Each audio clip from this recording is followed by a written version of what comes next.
प्यारे बच्चों, आज हम पंचमा पाठः पांचवा पाठ पंडिता रमाबाई के विषय में पढ़ेंगे।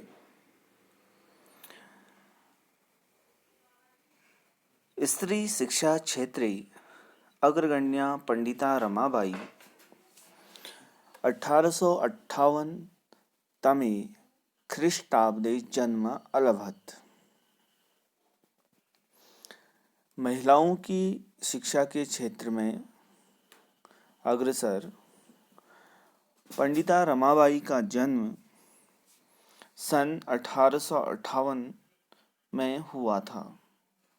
तस्याः पिता अनंत शास्त्री डोंगरे, माता च लक्ष्मीबाई आस्ताम।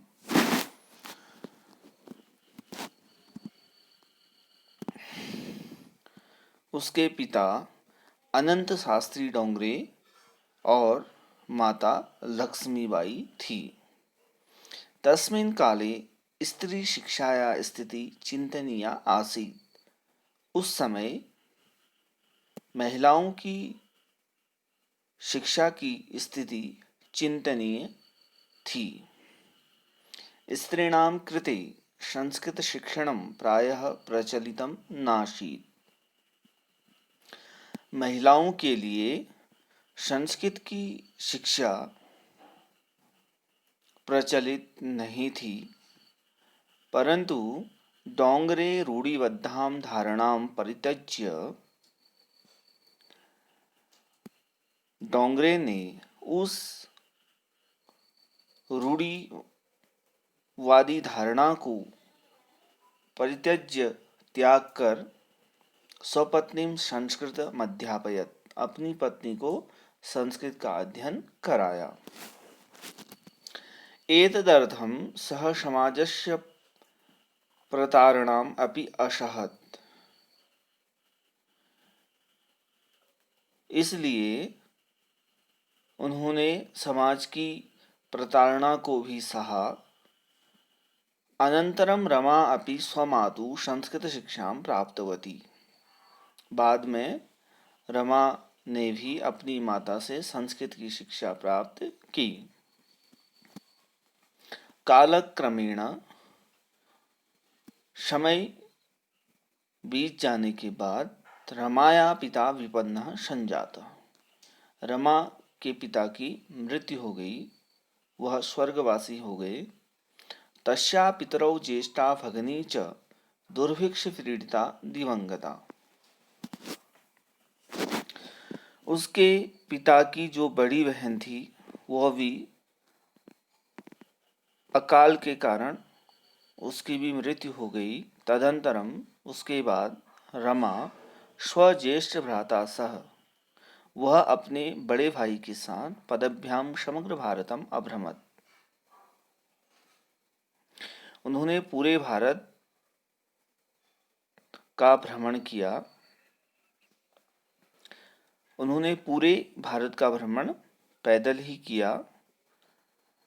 भ्रमण क्रमे सा कोलकाता प्राप्ता। घूमते हुए वह कोलकाता पहुंची। संस्कृत वैदुष्येण सा तत्र पंडिता सरस्वती चेति उपाधिभ्यां विभूषिता। संस्कृत की विदुषी होने के कारण उन्हें वहां पंडिता या सरस्वती की उपाधि से विभूषित किया गया। तत्रैव सा ब्रह्म समाजेन प्रभाविता वेदा अध्ययनम अकरोत्। वह वहां ब्रह्म समाज से प्रभावित होकर वेदों का अध्ययन करने लगी। उसके बाद महिलाओं के लिए वेदादीनां शास्त्राणां शिक्षायै आंदोलनम प्रारब्धवती। वेदों और शास्त्रों की शिक्षा के लिए आंदोलन शुरू किया। 1880 तमे ख्रीष्टाब्दे सा विपिन बिहारी दासेन सह बांकीपुर न्यायालये विवाहम अकरोत्। सन 1880 में उसने विपिन बिहारी दास के साथ बांकीपुर न्यायालय में विवाह किया। सार्धेक वर्षात् अनंतरम केवल डेढ़ वर्ष के बाद ही तस्या पति दिवंगतः, उसके पति की भी मृत्यु हो गई। तदंतरम सा पुत्र्या मनोरमया सह जन्मभूमिं महाराष्ट्रम प्रत्यागच्छत्। उसके बाद वह अपनी पुत्री मनोरमा के साथ अपनी जन्मभूमि महाराष्ट्र वापस आई। नारीणां सम्मानाय शिक्षायै च सा स्वकीयं जीवनम् अर्पितवती। महिलाओं के सम्मान के लिए और शिक्षा के लिए उन्होंने अपना संपूर्ण जीवन अर्पित किया। हंटर शिक्षा आयोगस्य समक्षम, हंटर शिक्षा आयोग के समक्ष नारी शिक्षा विशेषा स्वमतम प्रस्तुतवती। नारी शिक्षा के विषय में उसने अपना मत प्रस्तुत किया। सा उच्च शिक्षार्थम इंग्लैंड देशम गतवती। वह उच्च शिक्षा हेतु इंग्लैंड गई। तत्र ईसाई धर्मस्य स्त्री विषय के उत्तम विचारे प्रभाविता जाता। वहाँ ईसाई धर्म के स्त्री विषय के उत्तम विचारे प्रभाविता जाता, महिलाओं के विषय में उत्तम विचारों से प्रभावित हुई। इंग्लैंड देशात् रमाबाई अमेरिका देशम अगच्छत्। इंग्लैंड से रमाबाई अमेरिका गई। तत्र सा भारतस्य विधवा स्त्रीणां सहायतार्थम अर्थसंचयन अकरोत्।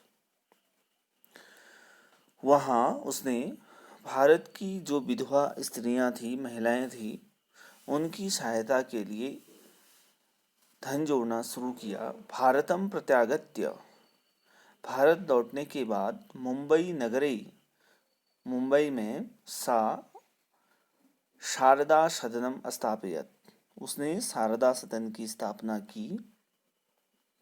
अस्मिन् आश्रमे निस्सहाया स्त्रियः निवसन्ति स्म, उस आश्रम में बेसहारी स्त्रियां रहती थी। तत्र स्त्रियः मुद्रण टंकण काष्ठकला दीनांच प्रशिक्षणमपि लभन्ते स्म। वहाँ पर महिलाओं को टाइप की और काष्ठकला दीनांच, काष्ठकला का प्रशिक्षण दिया जाता था। परम इदम सदनम पुणे नगरम स्थानांतरितम जातम, परंतु जो वह आश्रम था, उस आश्रम को पुणे नगर में स्थानांतरित कर दिया गया था। ततः उसके बाद पुणे नगरस्य समीपे केडगांव स्थाने मुक्तिमिशनम नाम संस्थानम तया स्थापितम। उसके बाद पुणे नगर के पास ही केडगांव स्थान में उसने मुक्ति मिशन नाम की एक संस्था की स्थापना की। अत्र अधुना अपि निराश्रिताः स्त्रियः ससम्मानं जीवनं यापयन्ति। यहाँ अब भी जो बेसहारी जो महिलाएं हैं वो ससम्मान अपना जीवन बिता रही हैं। 1922 तमे ख्रीष्टाब्दे, सन 1922 में रमाबाई महोदयाया निधनम अभवत्। रमाबाई महोदया का निधन हो गया। सा देश विदेशानाम अनेकासु भाषासु निपुणा आसीत्। वह देश विदेशों के अनेक भाषाओं में निपुण थी। समाज सेवाया अतिरिक्तम, समाज सेवा के अतिरिक्त लेखन क्षेत्रे अपि तस्याः महत्वपूर्ण अवदानम अस्ति। समाज सेवा के अतिरिक्त लेखन के क्षेत्र में भी उनका महत्वपूर्ण योगदान है। स्त्री धर्मनीति हाई कास्ट हिंदू विमेन इति तस्याः प्रसिद्ध रचनाद्वयं वर्तते। स्त्री धर्मनीति और हाई कास्ट हिंदू विमेन नामक उनकी दो प्रसिद्ध रचनाएं हैं।